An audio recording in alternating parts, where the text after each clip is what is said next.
Today I'm going to be showing you how to simply change your profile picture on Discord. Let's jump in.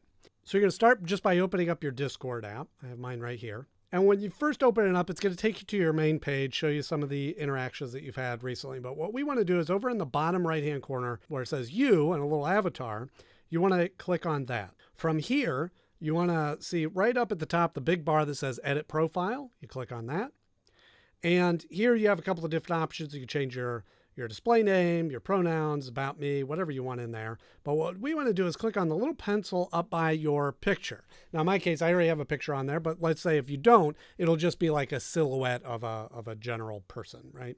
So we click on that pencil, and you have a couple of different options here, but what we want to do is upload an image. So you tap on that. It's going to take you to your camera roll, and you just want to tap on the photo, and you could resize it if you want. Get it adjusted just the way you want it, choose, and now that is your profile picture.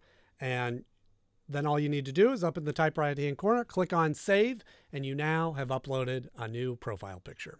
Hope you found this video helpful, and I'll see you in the next one.